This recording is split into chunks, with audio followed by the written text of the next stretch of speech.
Hello friends, आप लोग कैसे हैं। उम्मीद करता हूं आप लोग अच्छे होंगे, स्वस्थ होंगे, मस्त होंगे।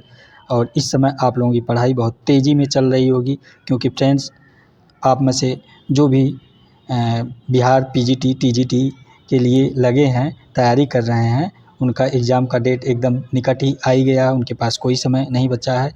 ये फ्रेंड्स आपके पास समय नहीं बचा है तो आपकी तैयारी अगर अच्छी है तो ठीक है, नहीं अच्छी है तो भी ठीक है, क्योंकि अब आपके पास समय नहीं है। और आप अधिक से अधिक प्रैक्टिस सेट सॉल्व करिए।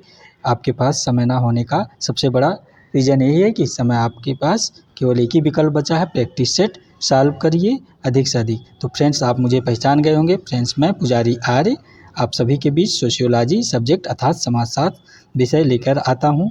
खासकर UGC net JRF assistant professor PGT के लिए जो आपके एग्ज़ाम लगे होते हैं, उसी के तहत मैं ये प्रश्नोत्तरों की श्रृंखला लेकर आता हूँ। फ्रेंड्स आज मैं ये बिहार पीजीटी का जो आप सभी का एग्ज़ाम है वो नई से संभवतः शुरू है। फ्रेंड्स हो सकता है आप लोगों का एडमिट कार्ड भी निकलने शुरू हो गया होगा।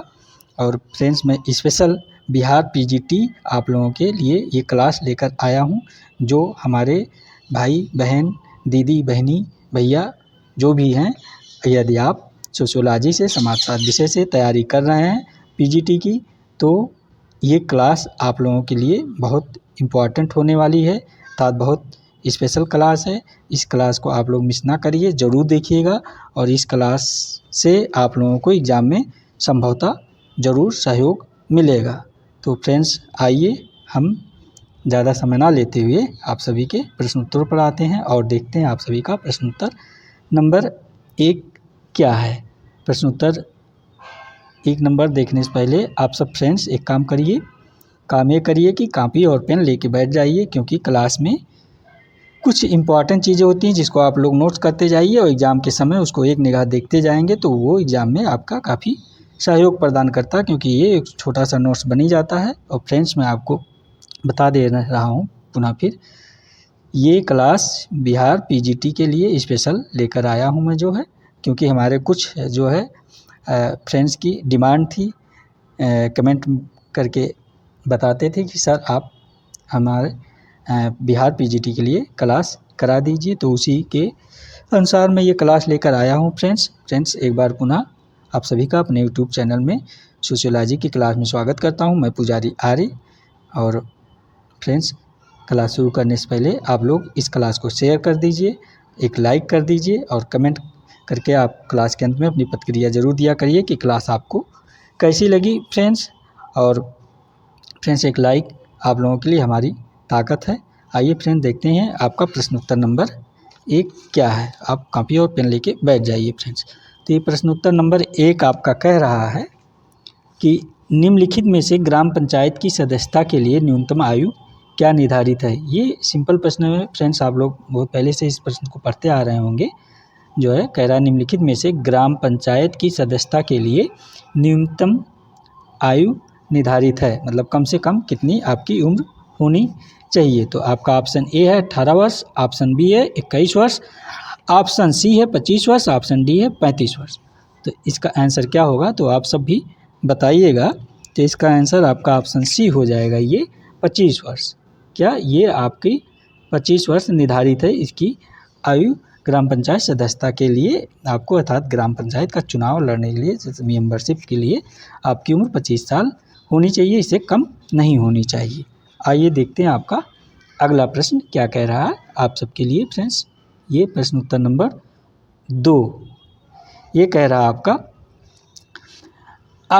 ये प्रश्न नंबर 2 सहयोग का संबंध है। आप ध्यान दीजिएगा इसको, सहयोग का संबंध है। तो क्या संबंध है। ऑप्शन ए दिया है मैं का संबंध है, ऑप्शन बी दिया है तुम की भावना, ऑप्शन सी है वे की भावना, ऑप्शन डी है हम की भावना। तो फ्रेंड्स आप सब में से काफ़ी मित्रों को इसका आंसर ज़रूर पता होगा, तो इसका आंसर है आपका ऑप्शन डी हो जाएगा, ये हम की भावना। ये जो आंसर है ऑप्शन डी, सहयोग का संबंध है हम की भावना से। आइए देखते हैं आपका प्रश्न नंबर 3 क्या कह रहा है। ये प्रश्न नंबर 3 कह रहा है सभ्यता संस्कृत का अत्यधिक जटिल तथा विकसित रूप है।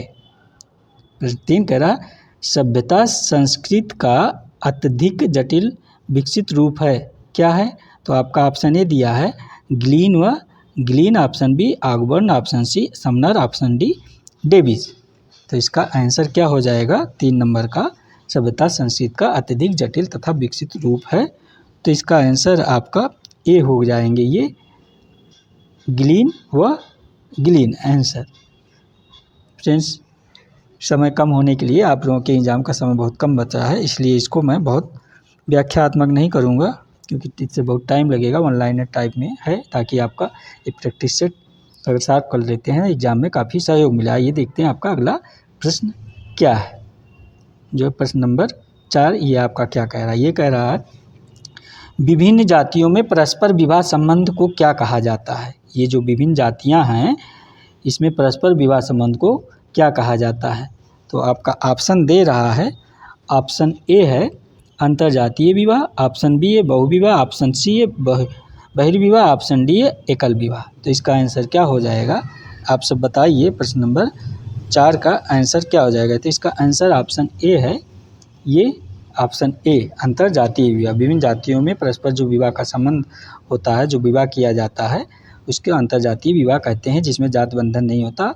आप किसी भी जात की और किसी भी श्रेणी में अपनी विवाह कर सकते हैं। आइए देखते हैं प्रश्न नंबर 5 क्या कह रहा है आपका। प्रश्न उत्तर नंबर ये 5 नंबर ये कह रहा है मानव समाज अर्थात ह्यूमन सोसाइटी पुस्तक किस विद्वान द्वारा लिखी गई? ये जो मानव समाज पुस्तक है ह्यूमन सोसाइटी किस विद्वान द्वारा लिखी गई है? तो आपका ऑप्शन दे रहा, option A Oscar Lewis, option B है Herbert Spencer, option C Max Weber, option D Kingsley Davis.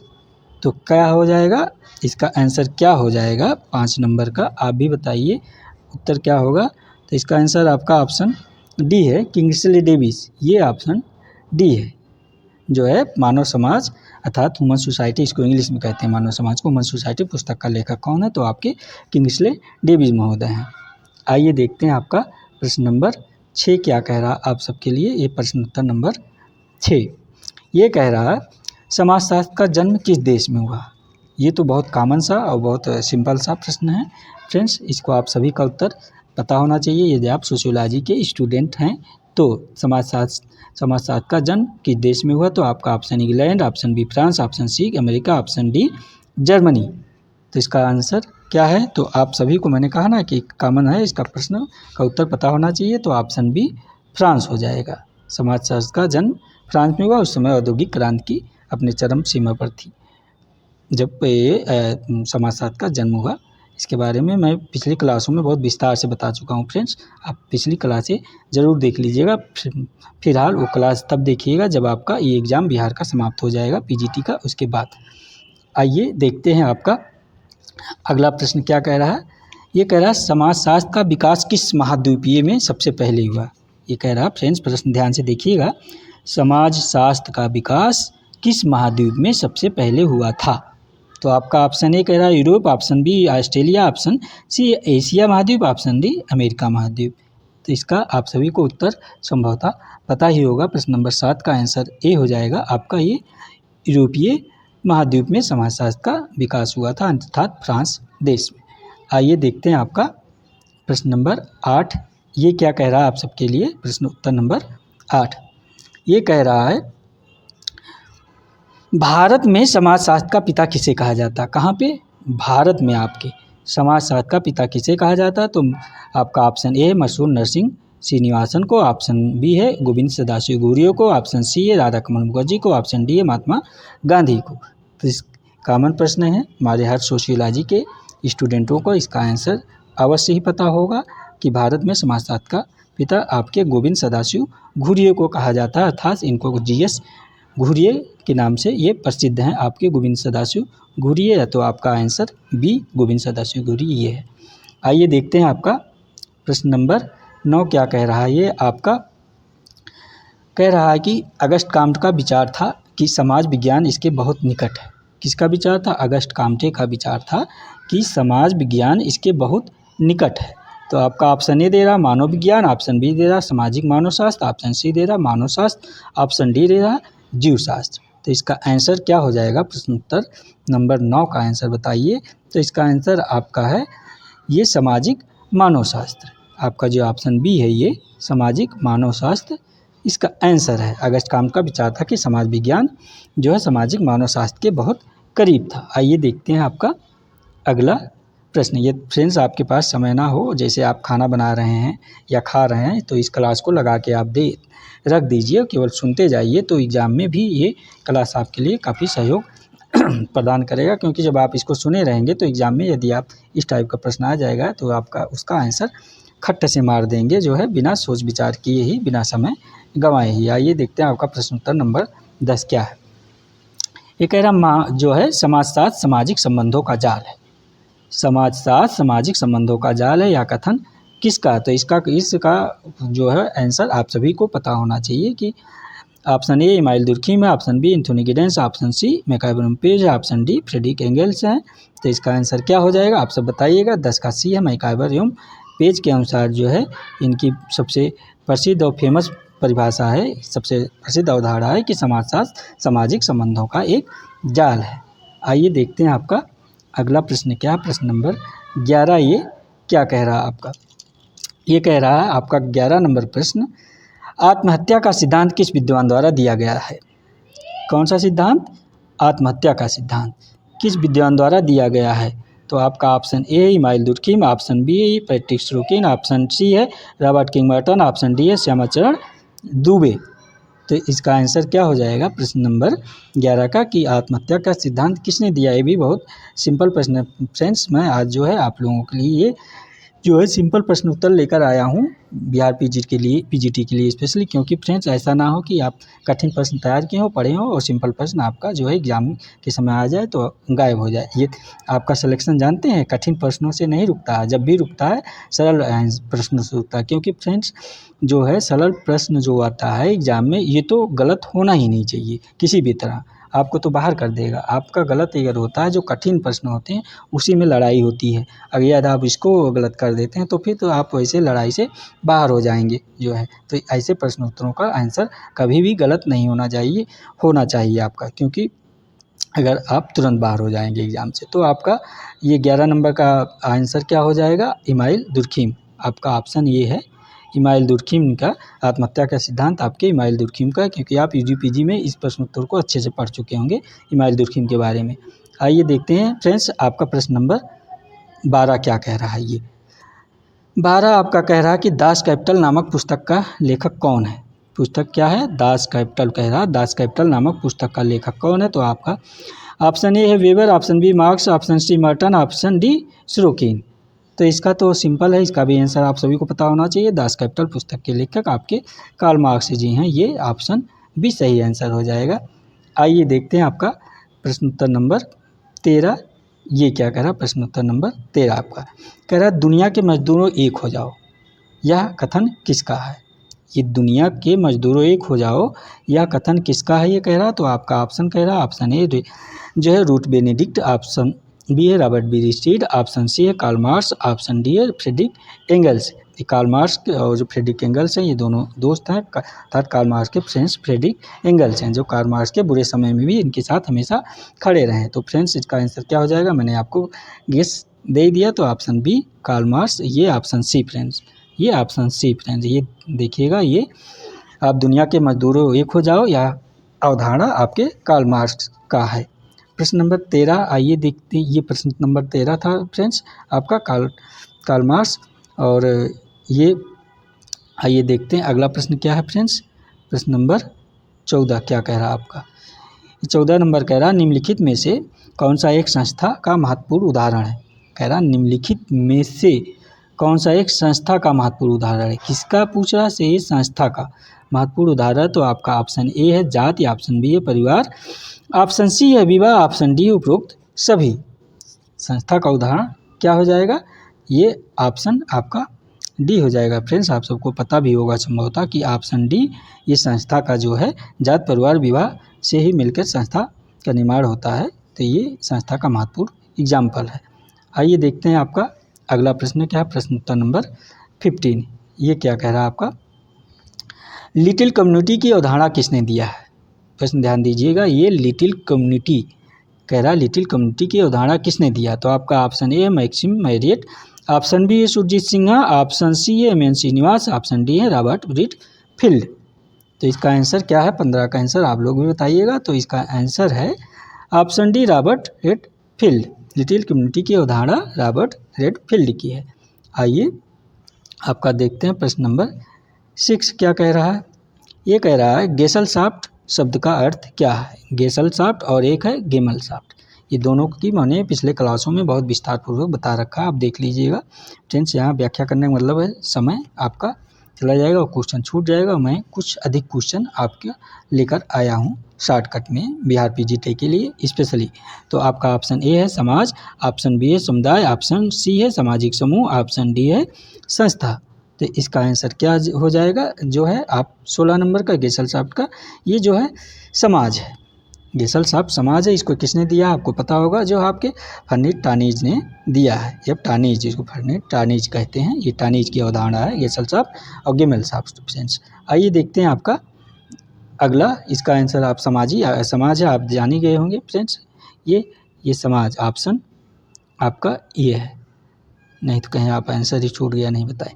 अगला देखते हैं क्या है प्रश्न नंबर ये 17। आपका प्रश्न नंबर 17 क्या कह रहा है? ये कह रहा है हम समितियों के सदस्य होते हैं ना संस्थाओं के। हम समितियों के सदस्य होते हैं ना संस्थाओं के।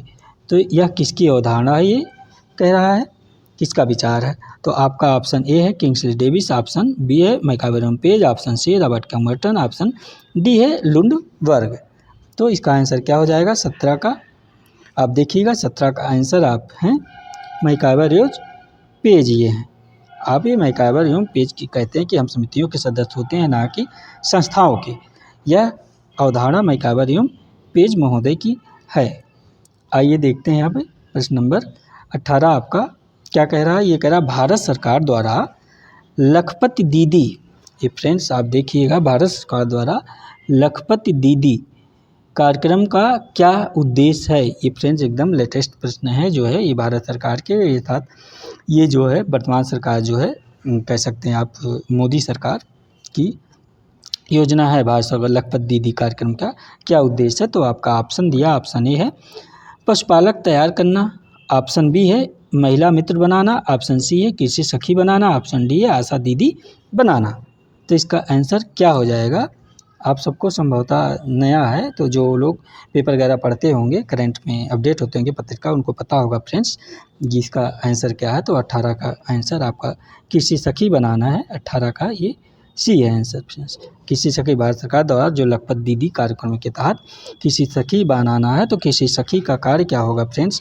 आप जानते होंगे कृषि कार्यों में सहयोग करना अर्थात खेती बाड़ी के बारे में जानकारी देना, बीज कब बोना है, सिंचाई कब करना है, किस फसल में दवा कब डालना है, ये कृषि सखी बनाना है ये और लखपत दीदी कार्यक्रम के तहत। आइए देखते हैं फ्रेंड्स आपका अगला प्रश्न क्या है। प्रश्न नंबर ये 19 क्या कह रहा है? प्रश्न नंबर 19 आपका कह रहा है वर्तमान में बिहार राज्य में कितने केंद्रीय विश्वविद्यालय हैं? ये फ्रेंड देखिए आपके बिहार से है प्रश्न। कह रहा वर्तमान में बिहार राज्य में कितने केंद्रीय विश्वविद्यालय हैं? तो इसका आंसर आप सभी को पता होगा। ऑप्शन ए दे रहा है 2, option B 4, option C 6, option D 8 दिया है। तो बिहार राज्य में आपको पता होगा 4 केंद्रीय विश्वविद्यालय हैं। ऑप्शन बी ये सही आंसर हो जाएगा। 4 केंद्रीय विश्वविद्यालय हैं बिहार राज्य में आपके। और आइए देखते हैं आपका अगला प्रश्न क्या है। प्रश्न नंबर 20 ये कह रहा किस वर्ष बिहार प्रांतीय किसान सभा का गठन किया गया है? आपका कह रहा है किस वर्ष बिहार प्रांतीय किसान सभा का गठन किया गया है? बिहार ये कहाँ जा रहा था यार, भाग के आपका ये सही हो गया, सॉरी फ्रेंड थोड़ा सा मिस्टेक हो गया था। आइए देखते हैं कह रहा प्रश्न 20 किस वर्ष बिहार प्रांतीय किसान सभा का गठन किया गया? तो आपका ऑप्शन ए है 1920, ऑप्शन बी है 1924, ऑप्शन सी है 1929, ऑप्शन डी है आपका उपरोक्त में से कोई नहीं। तो ये प्रश्न नंबर 20 का आंसर क्या हो जाएगा आप सब बताइएगा। तो इसका आंसर 1929 है। ये आपका ऑप्शन सी हो जाएगा 1929, ये ऑप्शन सी। आइए देखते हैं अगला प्रश्न क्या है आपका 21 प्रश्न उत्तर नंबर क्या कह रहा है। ये कह रहा है आपका बिहार में पंचायत निकायों में महिलाओं को 50% आरक्षण किस वर्ष दिया गया।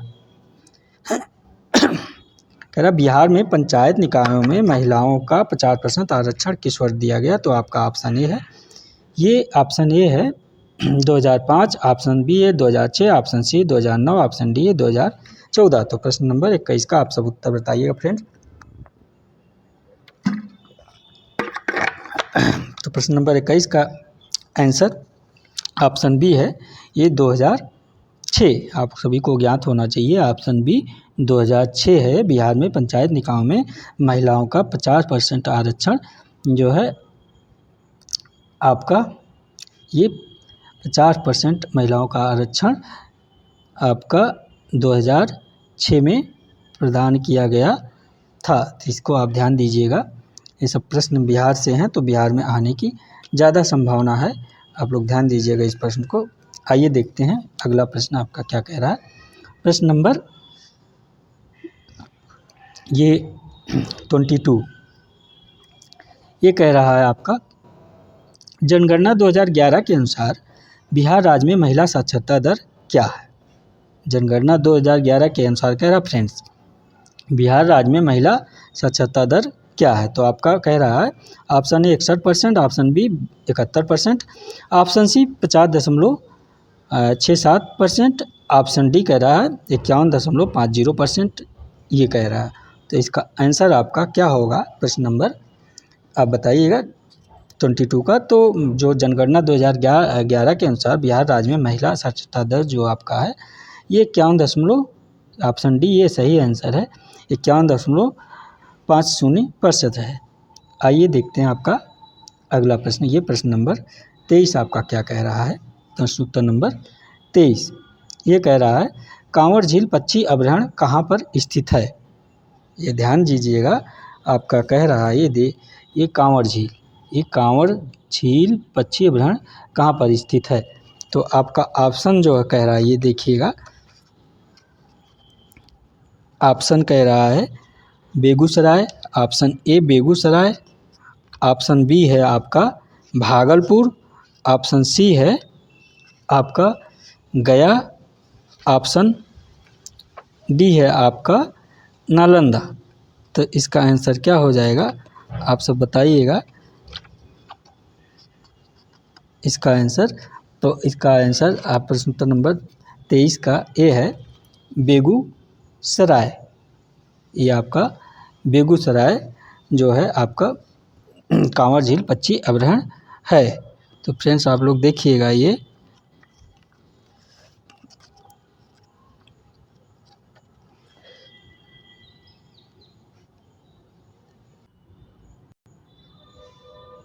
तो प्रश्न फ्रेंड्स आप ध्यान दीजिएगा।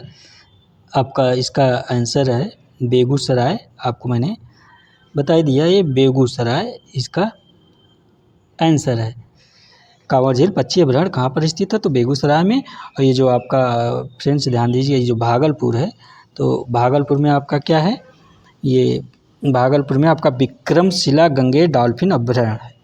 क्या है यहाँ विक्रमशिला आपका गंगे डॉल्फिन अभयारण्य है। और गया में क्या है आपका, गया में जो है आपका ये गौतम बुद्ध वन्यजीव अभयारण्य है। कहाँ पे गया में गौतम बुद्ध वन्यजीव अभयारण्य है। और आपका ये नालंदा हो गया। ये नालंदा में क्या है फ्रेंड्स तो नालंदा में आपका ये नालंदा में राजगीर वन्यजीव अभयारण्य है। आपका नालंदा में राजगीर वन्यजीव अभयारण्य है। आइए देखते हैं आपका अगला प्रश्न क्या है। ये प्रश्न उत्तर नंबर 24 ये क्या कह रहा है आपका प्रश्न उत्तर नंबर 24 आप ध्यान दीजिएगा। ये कह रहा है निम्नलिखित में से किसने बिहार राज्य में गिद्ध संरक्षण योजना शुरू किया। कौन सा योजना, गिद्ध संरक्षण योजना। कहाँ पे, बिहार राज्य में। तो आपका option A Kaimur tiger reserve, option B है Rajgir wildlife sanctuary, option C है कांवड़ लेके वर्ल्ड सेंचुरी, ऑप्शन डी है उपरोक्त सभी। प्रश्न नंबर 24 का आंसर क्या हो जाएगा तो ये आपका ये प्रश्न नंबर 20, निम्नलिखित में से किसने बिहार राज्य में गिद्ध संरक्षण योजना शुरू किया है, कह रहा है। तो आपका ये वाल्मीकि टाइगर रिजर्व ऑप्शन जो दे रहा है ये प्रश्न नंबर 24 क्या कह रहा है फ्रेंड, निम्नलिखित में से किसने बिहार राज्य में गिद्ध संरक्षण योजना शुरू किया है। तो कैमूर टाइगर ऑप्शन में दे दिया, राजगीर वाइल्ड लाइफ सेंचुरी दिए है, कांवर लेके बर्ड दे दिया है, और इसमें आपका दे दिया है ये प्रश्न फ्रेंड्स कंफ्यूजन में है, थोड़ा सा आप लोग का क्लियर।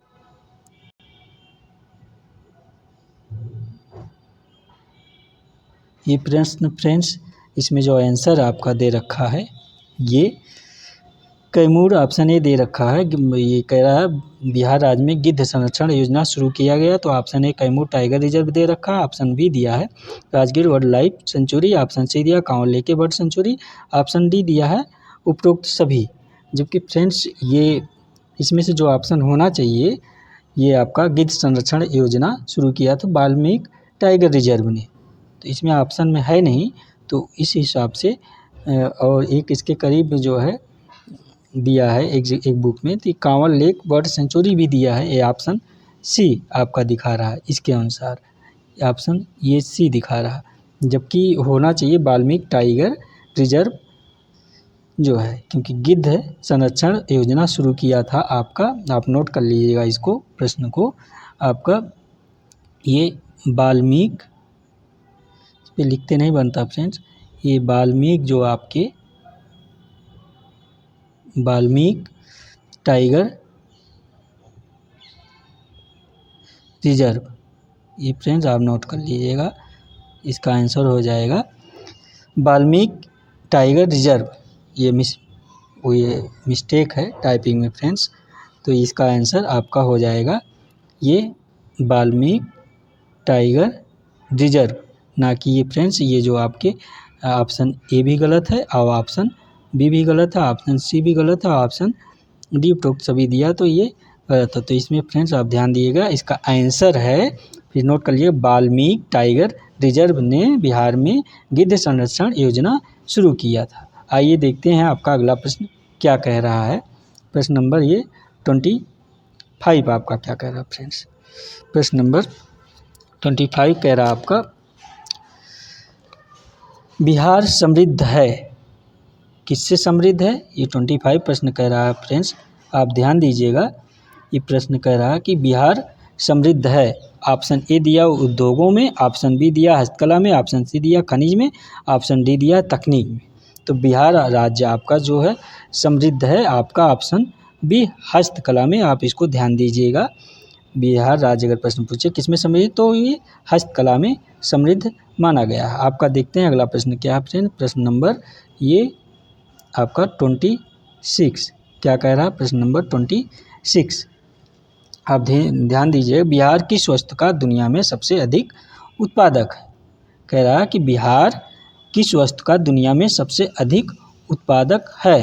तो आपका ऑप्शन ए है अभ्रक, ऑप्शन बी कोयला, ऑप्शन सी लोहा, ऑप्शन डी प्राकृतिक गैस। तो इसका आंसर आपको सभी को पता होगा फ्रेंड्स कि अभ्रक, बिहार जो है अभ्रक के लिए मशहूर जो है, सब इस अभ्रक के पदार्थ के लिए सबसे अधिक उत्पादक बिहार राज्य में होता है, तो इसी के लिए प्रसिद्ध जाना जा रहा है इन ऑप्शन में फ्रेंड जो है।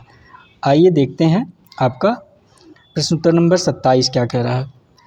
ये प्रश्न नंबर 27 आपका कह रहा है पाइका नृत्य, आप ध्यान दीजिएगा, पाइका नृत्य का संबंध भारत के किस राज्य से है। ये ऑप्शन कह रहा है आपका कि पाइका नृत्य का संबंध भारत के किस राज्य से, option A Bihar, option B Rajasthan, option C Punjab, option D Kerala. तो ये फ्रेंड्स आपका आंसर है बिहार राज्य से संबंधित है, तो ऑप्शन ए हो जाएगा आपका बिहार। ये पाइका नृत्य का संबंध आपका बिहार राज्य से है। आइए देखते हैं आपका अगला प्रश्न क्या कह रहा है। प्रश्न उत्तर नंबर ये खोंड जनजात कहाँ पाई जाती है, कौन सी जनजात, ये खोंड जनजात कह रहा कहाँ पाई जाती है। तो आपका ऑप्शन ए दिया है Champaran, option B Shahabad, option C Patna, option D Munger. अर्थात ये होना चाहिए भारत के बिहार राज्य में खोंड जनजाति कहाँ पाई जाती है। तो आप ध्यान दीजिएगा, खोंड जनजाति कहाँ पाई जाती है। तो इसे बिहार का एग्जाम ही है, बिहार पीजीटी का, तो आपका आंसर वैसे पता होना चाहिए। तो प्रश्न नंबर 28 का आंसर क्या है, तो चंपारण। इसका ऑप्शन ए हो जाएगा, ये आपका ऑप्शन ए चंपारण। खोंड जनजाति बिहार के चंपारण जिले में पाई जाती है। आपका देखते हैं प्रश्न उत्तर नंबर 29 क्या कह रहा है। कह रहा है कि बिहार में किस जनजाति द्वारा झूम की कृषि की जाती है। बिहार में किस जनजाति द्वारा झूम की कृषि की जाती है। तो आपका ऑप्शन ए दे रहा उरांव जनजाति, ऑप्शन बी खासी जनजाति, ऑप्शन सी कोरवा जनजाति, ऑप्शन डी है खरवार जनजाति। तो इसका आंसर क्या हो जाएगा आप सभी 29 का। तो फ्रेंड्स, आप जो बिहार के स्टूडेंट होंगे, बिहार राज्य के मूल निवासी होंगे हमारे जो फ्रेंड्स, उनको तो इसका आंसर ज़रूर पता होना चाहिए, क्योंकि झूम की कोरवा जनजाति, झूम की खेती बिहार में कोरवा जनजाति के द्वारा किया जाता है। ऑप्शन सी इसका सही आंसर है। आइए देखते हैं आपका अगला प्रश्न क्या है। ये बिहार पीजीटी स्पेशल है फ्रेंड्स, इसको ध्यान दीजिएगा। बिहार राज्य का जो आपका पीजीटी का एग्जाम है उसी को ध्यान में रख के ये प्रश्न बनाया गया है। प्रश्न नंबर 30 क्या कह रहा है, जाति आधारित जनगणना के आंकड़े जारी करने वाला देश का पहला राज्य कौन बना। कह रहा है जाति आधारित जनगणना के आंकड़े जारी करने वाला देश का पहला राज्य कौन बना। तो आपका option A Uttar Pradesh, option B Rajasthan, option C Bihar, option D Karnataka. तो ये इसका आंसर हो जाएगा आपका सी बिहार राज्य, क्योंकि अभी आपको याद होना चाहिए बिहार राज्य में जो है बिहार द्वारा जनगणना कराया गया है, जिसमें जो है जातिगत जनगणना इन्होंने जारी किया है। और जातिगत जनगणना के आधार पर आप जो बिहार स्टेट के हैं उनको पता होगा फ्रेंड सबसे अधिक जाति कौन सी जाति है बिहार राज्य में। ये भी प्रश्न बनेगा आपका, ये हो सकता पूछा जा सकता है कि बिहार राज्य में जातिगत जनगणना के अनुसार किस जाति की जनसंख्या सबसे अधिक है या कम है। तो आपको जानकारी होना चाहिए। तो ये यादव जाति जो है अर्थात अहीर जिसको बोलते हैं, इनकी जनसंख्या सबसे अधिक है। आइए देखते हैं आपका अगला प्रश्न क्या है। ये प्रश्न आपका कह रहा है बिहार में जाति आधारित जनगणना में किस जाति का प्रतिशत सबसे ज़्यादा है। देखिए प्रश्न फ्रेंड आ गया, अगले प्रश्न आ गया। कह रहा बिहार में जाति आधारित जनगणना में किस जाति का प्रतिशत सबसे ज़्यादा है। तो आपका A Brahmin, option B Rajput, option C Yadav, option D Kurmi. तो इसका आंसर क्या हो जाएगा, अभी मैंने इसका आंसर आप सभी को बता ही दिया था, यादव। ये ऑप्शन सी है यादव जाति। तो आइए देखते हैं प्रश्न नंबर 32 का आंसर क्या हो जाएगा आपका। तो 32 का आंसर है आपका, कह रहा है डिजिटल साक्षरता मिशन क्या है। ये फ्रेंड्स ये भी लेटेस्ट प्रश्न है आपका। ये डिजिटल साक्षरता मिशन क्या है, क्योंकि ये जो आप पत्रिका वगैरह पढ़ते होंगे इस प्रश्न का उत्तर उनको सबसे पहले पता चल जाएगा कि डिजिटल साक्षरता मिशन क्या है। तो ऑप्शन ए दिया है डिजिटल प्रौद्योगिकी, ऑप्शन बी दिया है डिजिटल नागरिकता और पहचान, ऑप्शन सी दिया सूचना अकादमिक एवं साक्षरता आंकड़े, ऑप्शन डी दिया उपरोक्त सभी। तो आप सब इसका आंसर बताइएगा। तो इसका आंसर कॉमन है आपका, ऑप्शन डी हो जाएगा। ये डिजिटल साक्षरता मिशन क्या है, तो इसके तहत जो आपका ये ऑप्शन ए भी आ जाएगा, ऑप्शन बी आ जाएगा, ऑप्शन सी, ये तीनों आ जा रहा आपका डिजिटल साक्षरता मिशन के तहत। आइए देखते हैं आपका अगला प्रश्न क्या है। प्रश्न नंबर 33 क्या कह रहा है आपका। ये कह रहा है समाज के व्यवस्थित अध्ययन के लिए किस पक्ष का अध्ययन आवश्यक है। 33 ये प्रश्न कह रहा है कि समाज के व्यवस्थित अध्ययन के लिए किस पक्ष का अध्ययन आवश्यक है। तो आपका ऑप्शन ए दिया संगठनात्मक पक्ष, ऑप्शन बी दिया संरचनात्मक पक्ष, ऑप्शन सी दिया ए और बी दोनों, ऑप्शन डी दिया उपरोक्त में से कोई नहीं। कि ध्यान दीजिए समाज के व्यवस्थित अध्ययन के लिए किस पक्ष का अध्ययन आवश्यक है। तो आपका आंसर क्या हो जाएगा आप सब बताइएगा। तो इसका आंसर आपका 33 का है, ये आपका ए और बी दोनों सही है। आपका ये ऑप्शन सी सही है, जो है कह रहा है कि आपका ये संगठनात्मक और ये बी आपका दोनों सही है। ये ए बी और दोनों सही है तो आपका ए बी सही है, बी सही है। तो इसलिए कह रहा है ए और बी दोनों सही है, यानी संगठनात्मक पद, संरचनात्मक पद समाज के व्यवस्थित अध्ययन के लिए आवश्यक अध्ययन। आइए देखते हैं आपका प्रश्न नंबर ये 34 क्या कह रहा है आप सभी के लिए। प्रश्न नंबर 34 ये कह रहा है भारतीय समाज का संगठनात्मक आधार क्या है। कह रहा है भारतीय समाज का संगठनात्मक आधार क्या है। तो आपका ऑप्शन ए वर्ण व्यवस्था है, ऑप्शन बी जात व्यवस्था, ऑप्शन सी आश्रम व्यवस्था, ऑप्शन डी ये सभी।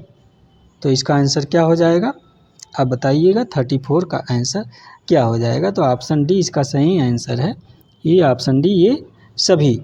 भारतीय समाज का संगठनात्मक आधार क्या है। तो ये आपका ऑप्शन ए वर्ण व्यवस्था भी, ऑप्शन बी है जात व्यवस्था भी, ऑप्शन सी आश्रम व्यवस्था भी है। ये तीनों ऑप्शन सही। आइए देखते हैं आपका प्रश्न नंबर 35 क्या कह रहा आप सभी के लिए। प्रश्न उत्तर नंबर 35 क्या कह रहा है देखते हैं आपका।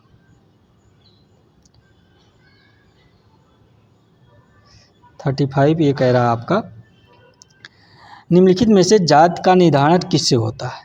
क्या कह रहा है निम्नलिखित में से जाति का निर्धारण किससे होता है। व्यवसाय से, जन्म से, विवाह से, क्षेत्र से। ये कॉमन सेंस का प्रश्न है फ्रेंड्स। तो ऑप्शन बी है आपका जाति का निर्धारण जन्म से होता है, ना कि आपका व्यवसाय और आपका ना कि व्यवसाय से होता है, ना कि विवाह से, क्षेत्र से।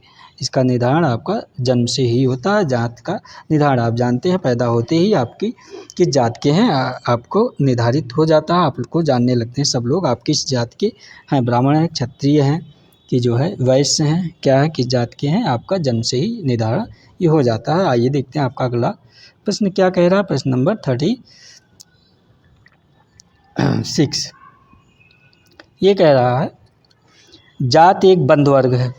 प्रश्न नंबर 36 कह रहा है जात एक बंद वर्ग है या किसकी अवधारणा है। तो ऑप्शन ए दिया डी.एन. मजूमदार का, ऑप्शन बी दिया इनके बोस का, ऑप्शन सी दिया जी.एस. घुरिया, ऑप्शन डी दिया है जे.एच. हट्टन। तो आपका 36 का आंसर क्या हो जाएगा। इसका डी.एन. मजूमदार आपके हैं ये ऑप्शन ए डी.एन. मजूमदार जात एक बंद वर्ग है, ये आपके डी.एन. मजूमदार का कथन है या इनकी अवधारणा है। आइए देखते हैं प्रश्न नंबर 37 क्या कह रहा आप सभी के लिए। प्रश्न नंबर 37 ये कह रहा है जनजाति को पिछड़ा हिंदू किसने कहा। ये फ्रेंड्स रिपीटेड है, हर एग्जाम में पूछा जाने वाला प्रश्न है कि जनजाति को पिछड़ा हिंदू किसने कहा है। ये आपका पिछड़ा हिंदू किसने कहा है, रिपीटेड है हर प्रश्न। तो ये आप सभी को एकदम रट्टा हो जाना चाहिए क्योंकि हर एग्जाम में पूछा जाता है कि जनजाति को पिछड़ा हिंदू। आपका ऑप्शन ए दिया गोविंद सदाशिव घुरिया, ऑप्शन सी है श्यामाचरण बी है श्यामाचरण दुबे, ऑप्शन सी है नर्मदेश्वर प्रसाद, ऑप्शन डी है मजूमदार। तो इसका आंसर क्या है मैंने कहा ना आप सभी को पता होना चाहिए। तो इसका आंसर आपके घुरिए हैं, ऑप्शन ई ये जी.एस. घुरिए नाम से फेमस है। गोविंद सदाशिव घुरिए जो है जनजाति को ये पिछड़ा हिंदू शब्द से संबोधन करते हैं अर्थात पिछड़ा हिंदू कहते हैं। ये बार बार पूछा जाने वाला प्रश्न है, आप ध्यान दीजिएगा। आइए देखते हैं आपका प्रश्न उत्तर नंबर 38 क्या कह रहा है आप सबके लिए। ये कह रहा है प्रजाति एक प्राणशास्त्र अवधारणा है। प्रश्न ध्यान दीजिएगा। कह रहा प्रजाति एक प्राणशास्त्र अवधारणा है या वह समूह है जो कि शारीरिक विशेषताओं का विशिष्ट योग धारण करता है। यह कथन किसका है। आपका ऑप्शन ए दे रहा हावेल, ऑप्शन बी दे रहा रेवेनफर्थ, ऑप्शन सी दे रहा क्रोवर का, ऑप्शन डी दे रहा बेनेडिक्ट का। तो इसका आंसर क्या हो जाएगा 38 का। तो इसका आंसर आपका हावेल का है। ये जो है अवधारणा, ये आपका जो परिभाषा है या कथन है ये आपका हावेल का है। ऑप्शन ये सही आंसर है, हावेल महोदय का है। ये कहते हैं प्रजाति एक प्राणशास्त्र शास्त्रीय अवधारणा है वह समूह जो कि शारीरिक विशेषताओं का विशिष्ट योगदान करता है। ये आपके हावेल महोदय हैं। आइए देखते हैं आपका प्रश्न नंबर 39 क्या कह रहा है। ये कह रहा है आपका प्रश्न उत्तर नंबर 39 कह रहा है कि भारतीय जनजातियों में विविधता पाई जाती है। प्रश्न ध्यान दीजिएगा आप लोग। कह रहा है भारतीय जनजातियों में विविधता पाई जाती है। ऑप्शन ए जनसंख्या में विविधता, ऑप्शन बी पारिवारिक विविधता, ऑप्शन सी वैवाहिक विविधता, ऑप्शन डी तीनों प्रकार की विविधता। तो इसका आंसर क्या हो जाएगा 39 का, आप सभी बताइए देगा। तो इसका आंसर आपका है ऑप्शन डी है, ये तीनों प्रकार की विविधता। क्योंकि प्रश्न ध्यान देंगे, भारतीय जनजातियों में विविधता पाई जाती है, तो ये जनसंख्या में भी पाई जाती है और पारिवारिक विविधता और वैवाहिक विविधता, हर तरह की विविधता पाई जाती है। ये तो इसलिए ऑप्शन डी तीनों प्रकार की विविधता सही हो जाएगा। आपका अगला प्रश्न देखते हैं क्या है। कह रहा है ये प्रश्न नंबर 40 नंबर प्रश्न आपका क्या कह रहा है। तो ये आपका 40 नंबर प्रश्न कह रहा है निम्नलिखित में से परिवार की विशेषता क्या है। परिवार की विशेषता क्या है कह रहा है। तो आपका ऑप्शन ए पति पत्नी का संबंध, ऑप्शन बी कह रहा है यौन संबंध, ऑप्शन सी कह रहा है रक्त संबंध, ऑप्शन डी कह रहा है ये सभी। तो 40 का आंसर क्या हो जाएगा आप सब बताइएगा 40 नंबर का। तो ये ऑप्शन डी हो जाएगा। ये कॉमन सेंस, जो अगर आप परिवार से ये प्रश्न पूछा जा रहा है, जो है अगर परिवार चैप्टर पढ़े होंगे तो इससे आप इस क्वेश्चन से पूरी तरह सहमत हो जाएंगे। ये कह रहा परिवार की विशेषता है पति पत्नी का संबंध, ये सत्य है। यौन संबंध भी होना चाहिए, सत्य है। रक्त संबंध तो होता ही है जो है परिवार में। आइए देखते हैं आपका अगला प्रश्न क्या है। प्रश्न नंबर 41 आपका ये क्या कह रहा है। ये कह रहा 41 नंबर प्रश्न की वह परिवार कौन सा है जिसमें पति पत्नी अपने अविवाहित बच्चों के साथ रहते हैं। प्रश्न ध्यान दीजिएगा, ये कॉमन सेंस का है, परिवार से है, परिवार नातेदारी से। ये प्रश्न कह रहा वह परिवार कौन सा है जिसमें पति पत्नी अपने अविवाहित बच्चों के साथ रहते हैं। तो ऑप्शन ए है एकाकी परिवार, ऑप्शन बी है संयुक्त परिवार, ऑप्शन सी विस्तृत परिवार, ऑप्शन डी इनमें से कोई नहीं। तो आप लोग पढ़ चुके होंगे कि एकाकी परिवार संयुक्त परिवार के बारे में। तो एकाकी परिवार ये है, आपका ऑप्शन ए सही हो जाएगा एकाकी परिवार। क्योंकि एकाकी परिवार में आपके पति पत्नी यानी मियाँ बीवी और साथ में जो उनके बच्चे पैदा होते हैं वो रहते हैं, एक नए घर में रहते हैं, अलग रहते हैं जो है अपने माता पिता दादा दादी से। इसी को एकाकी परिवार ज़्यादा। संयुक्त परिवार में पूरा फैमिली होती है, दादा दादी मम्मी पापा चाचा चाची भैया भाभी सब होते हैं, उसको फ्रेंड्स आप संयुक्त परिवार कहते हैं। विस्तृत परिवार आप जान ही रहे हैं। आइए देखते हैं आपका अगला प्रश्न क्या कह रहा है। प्रश्न नंबर 42 ये क्या कह रहा है आपका, कह रहा है बाजार है। तो बाजार क्या है, तो आपका ऑप्शन ए दिया है शुद्ध आर्थिक संस्था, ऑप्शन बी दिया है शुद्ध सामाजिक संस्था, ऑप्शन सी दिया है आर्थिक के साथ साथ सामाजिक संस्था, ऑप्शन डी दिया अनावश्यक संस्था। तो इसका आंसर फ्रेंड्स हो जाएगा आपका बाजार क्या है। तो आपका ये जो आंसर है इसका, आप ध्यान दीजिए, इसका आंसर है ये बाजार क्या है। बाजार आपका ये ऑप्शन सी हो जाएगा। आपका आर्थिक के साथ साथ सामाजिक संस्था भी है, ये आपका बाजार जो है ऑप्शन सी सही आंसर इसका हो जाएगा। आर्थिक के साथ साथ सामाजिक संस्था भी बाजार है आपका। आइए देखते हैं आपका अगला प्रश्न क्या है। प्रश्न नंबर 33 क्या कह रहा है आपका। प्रश्न नंबर 33 आप ध्यान दीजिएगा, वर्तमान समय में प्रतिष्ठा की मुख्य प्रतीक क्या है। वर्तमान समय में ये जो प्रतिष्ठा निमान मर्यादा सम्मान कह रहा कि मुख्य प्रतीक यानी मुख्य प्रतीक माने पहचान अर्थात चिन्ह क्या है।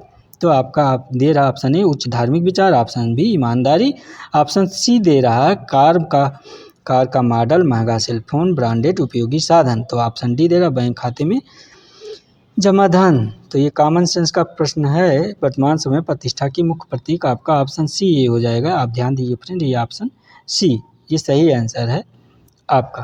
कार का मॉडल, महंगा सेलफोन एवं ब्रांडेड उपयोगी साधन। आप जितने जो है आप ऊंचे लिबास में पहनाव ओढ़ाव अच्छे से रहते हैं, जो है भौकाल टाइट किए रहते हैं, आज जो है वर्तमान प्रतिष्ठा का मुख्य प्रतीक यही तो आप ये माना जाता है। काफ़ी संपन्न अच्छे जो है खानदानी परिवार से है। ऐसा है आज के समय आधुनिक समय में एक कॉमन सेंस का प्रश्न है। ध्यान दीजिएगा आप लोग प्रश्न नंबर 33 का। तो आइए देखते हैं अगला प्रश्न क्या है आपका। प्रश्न नंबर ये क्या कह रहा है 44 आपका 44 नंबर प्रश्न क्या कह रहा है आपका। ये कह रहा है निम्नलिखित में से ग्रामीण समाज में जजमानी ध्यान दीजिए, निम्नलिखित में से ग्रामीण समाज में जजमानी व्यवस्था किस पर आधारित थी। ये जजमानी व्यवस्था की बात कर रहा है, आप लोग पढ़ चुके होंगे इस चैप्टर को अच्छे से। ऑप्शन ए दिया है जात व्यवस्था पर, ऑप्शन बी दिया वर्ण व्यवस्था पर, ऑप्शन सी दिया आपका धनवान और निर्धन भेदभाव पर, ऑप्शन डी दिया शिक्षा के स्तर पर। तो जजमानी व्यवस्था फ्रेंड्स आप सभी को पता होना चाहिए कि ये ऑप्शन ए सही हो जाएगा, जात व्यवस्था पर आधारित थी जो जजमानी थी। क्योंकि जो प्रजा था, आप जान ही रहे हैं कि नाई का काम होता था बाल काटने का, और धोबी का काम होता कपड़ा धोने का, जो है कहार का काम होता था पानी भरने का, कुम्हार का काम होता बर्तन बनाने का। तो ये जात पर आधारित थी। और पंडित जी का काम था पूजा पाठ कराने का जो है, तो इस आधार पर इसी को जजमानी। तो इसमें वस्तुओं का आदान प्रदान लेन देन चलता था जजमानी व्यवस्था में, पुराने समय की बात है। धीरे धीरे फिलहाल जजमानी व्यवस्था की प्रथा ख़त्म होती चली जा रही है। फिलहाल अभी गांव में कहीं कहीं देखने को मिल भी जा रहा। आइए देखते हैं आपका अगला प्रश्न क्या है। प्रश्न नंबर ये 45 आपका क्या कह रहा है। ये कह रहा है बाजार के उन्नत विकास का जनजातीय व्यवस्था पर क्या प्रभाव पड़ा। ये बाजार कह रहा है बाजार के उन्नत विकास पर जनजातीय व्यवस्था पर क्या प्रभाव पड़ा, आपकी जो जनजातीय समाज पर क्या प्रभाव पड़ा कह रहा है। तो आपका ऑप्शन ए है बहुत अच्छा प्रभाव पड़ा, ऑप्शन बी करा प्रतिकूल तथा नकारात्मक प्रभाव पड़ा, ऑप्शन सी करा अस्पष्ट, ऑप्शन डी करा कोई प्रभाव नहीं पड़ा। तो फ्रेंड ये भी आप जनजातीय समाज और व्यवस्था पढ़े होंगे, तो इसके अनुसार आपका आंसर ये हो जाएगा ऑप्शन बी, प्रतिकूल प्रभाव पड़ा बाजार व्यवस्था का, जो उन्नत व्यवस्था है उसका जनजातीय व्यवस्था पर प्रतिकूल प्रभाव पड़ा। आइए देखते हैं फ्रेंड्स अगला प्रश्न क्या है। प्रश्न नंबर ये 46 आपका क्या कह रहा है। ये कह रहा है कि स्त्रीकरण समाज का वह क्रमबद्ध विभाजन है जिसमें संपूर्ण समाज को उच्च अथवा निम्न इकाइयों में विभाजित कर दिया गया हो। यह किसकी अवधारणा है। आप फिर से एक बार देखिए प्रश्न ध्यान से, तभी जान पाएंगे। स्त्रीकरण समाज का वह क्रमबद्ध विभाजन है जिसमें संपूर्ण समाज को उच्च अथवा निम्न इकाइयों में विभाजित कर दिया गया हो। यह किसकी अवधारणा है अर्थात किसका कथन है। तो आपका ऑप्शन ए दिया है आगबर्न एवं निफाक, ऑप्शन बी दिया है किंग्सली डेविस, ऑप्शन सी मूरे, ऑप्शन डी जींस वर्ग का है।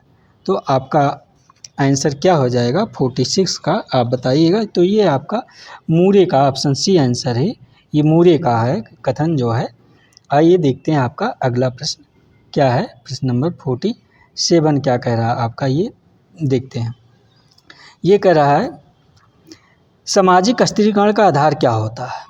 ध्यान दीजिए, सामाजिक स्त्रीकरण का आधार क्या होता है कह रहा है। तो ऑप्शन ए आयु, ऑप्शन बी लिंग भेद, ऑप्शन सी दे रहा बौद्धिक योग्यता तथा कार्य क्षमता, ऑप्शन डी दे रहा उपयोग सभी। तो इसका आंसर क्या हो जाएगा प्रश्न नंबर 47 का बताइएगा। तो उपयुक्त सभी ये आपका हो जाएगा आंसर ऑप्शन डी उपयुक्त सभी। सामाजिक स्त्रीकरण का जो आधार होता है ये आपका आयु भी है और लिंग भेद भी है, और ऑप्शन सी बौद्धिक योग्यता तथा कार्य क्षमता भी है, इसलिए इसका आंसर ऑप्शन डी उपयुक्त सभी हो जाएगा। आइए देखते हैं 48 प्रश्न। 48 आपका प्रश्न नंबर क्या कह रहा है आप सभी के लिए। ये कह रहा है स्त्रीकरण की किस स्वरूप का प्रायः उन्मूल हो चुका है। कह रहा स्त्रीकरण की किस स्वरूप का प्रायः उन्मूलन हो चुका है। तो ऑप्शन ए दिया जातीय स्त्रीकरण, ऑप्शन बी दिया वर्गगत स्त्रीकरण, ऑप्शन सी दिया दास प्रथा पर आधारित स्त्रीकरण, ऑप्शन डी दिया है ये सभी। तो इसका आंसर क्या हो जाएगा आप सभी बताइएगा। तो इसका आंसर है दास प्रथा पर आधारित स्त्रीकरण। तो ऑप्शन सी इसका आंसर, ये देखिए ऑप्शन सी इसका आंसर है दास प्रथा पर आधारित स्त्रीकरण। आइए देखते हैं प्रश्न नंबर 49 का आंसर क्या है। ये कह रहा है निम्नलिखित में से अनुसूचित जातियों की प्रमुख समस्या क्या है।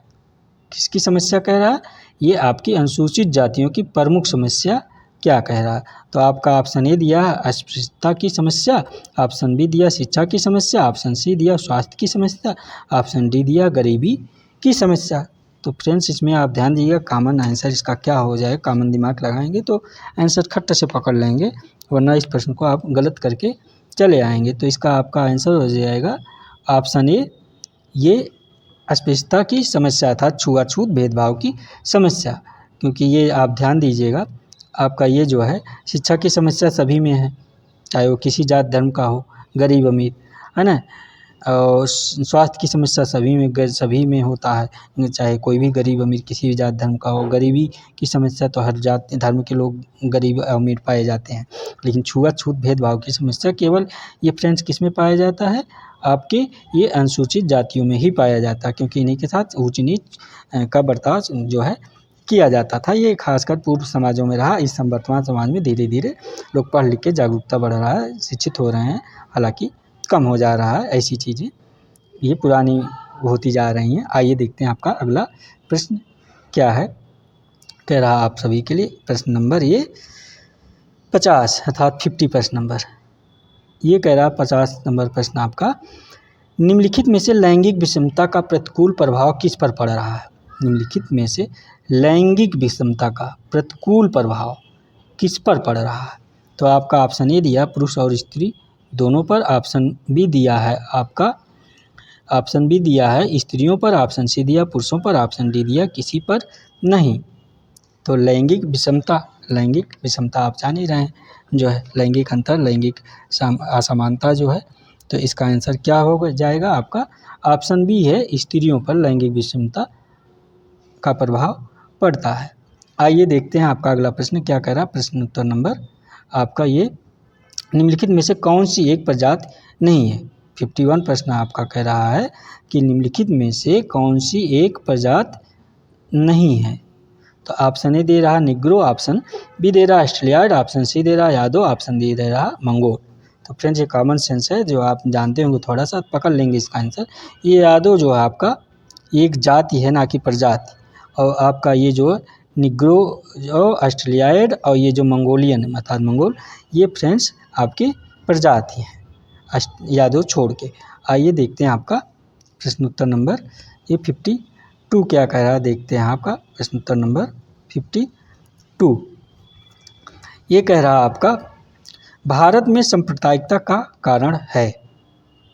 आप ध्यान दीजिए, प्रश्न कह रहा भारत में सांप्रदायिकता का कारण है। ये सांप्रदायिकता का कारण क्या है पूछा। ऑप्शन ए धार्मिक कट्टरवाद, ऑप्शन बी दिया अपनी धर्म श्रेष्ठ मानना अर्थात अपना धर्म श्रेष्ठ बताना या मानना, ऑप्शन सी दिया राजनीतिक स्वार्थ, ऑप्शन डी दिया सभी।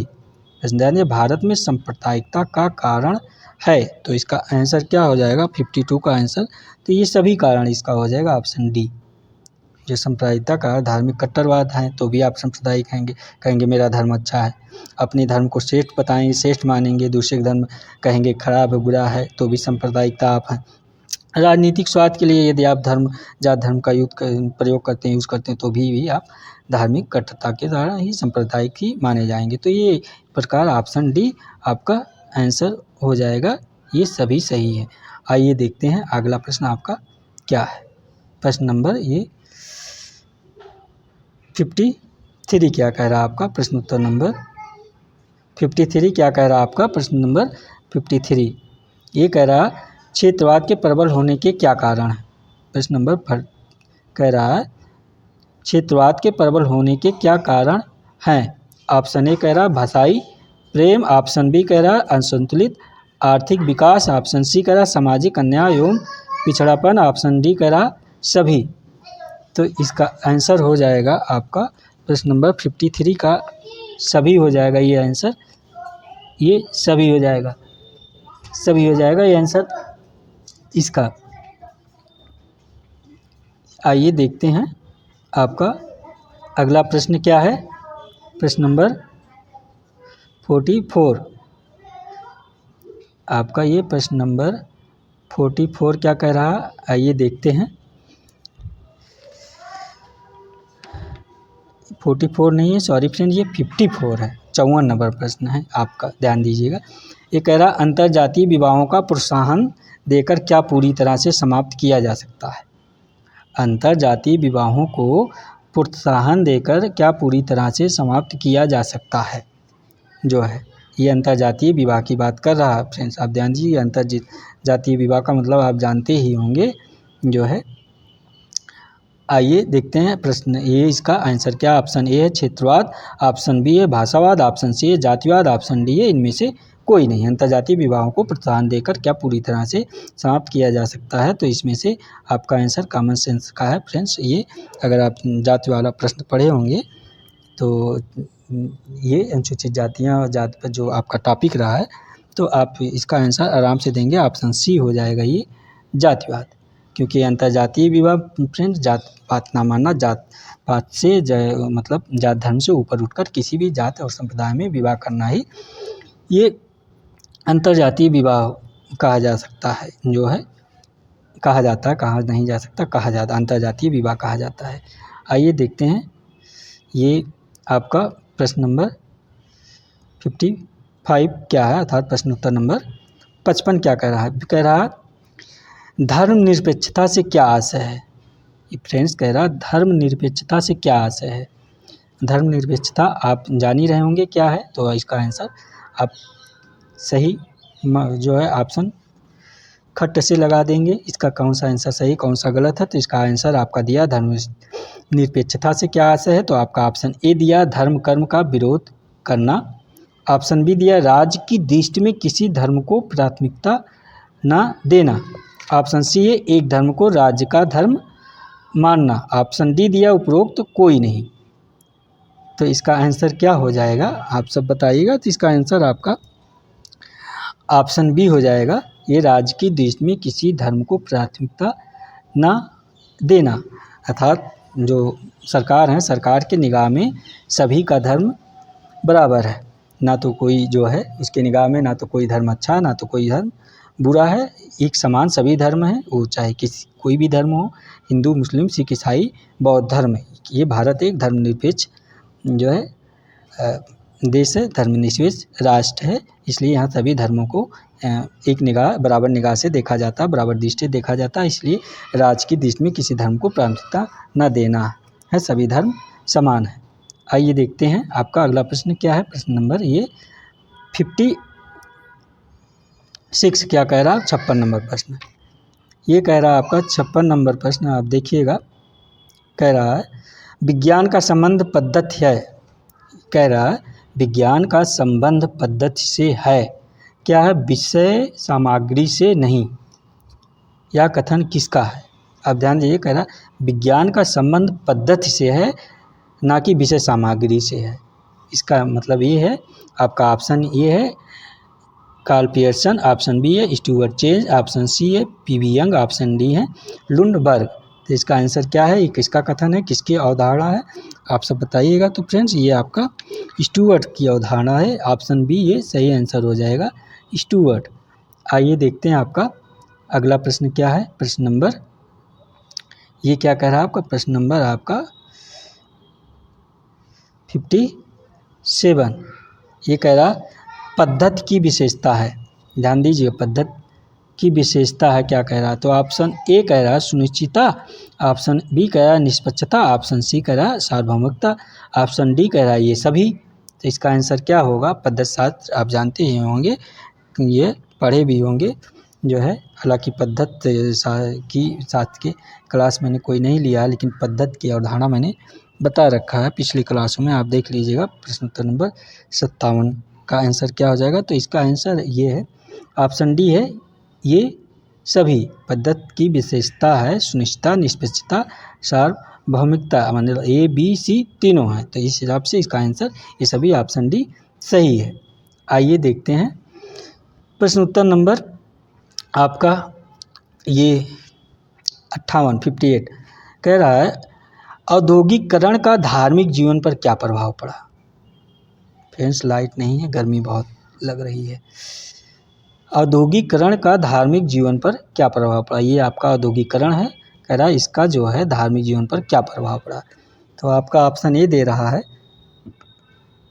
धर्म कर्म का महत्व कम होना, ये सही है फ्रेंड्स, आप पढ़े ही होंगे औद्योगिक जीवन धार्मिक जीवन।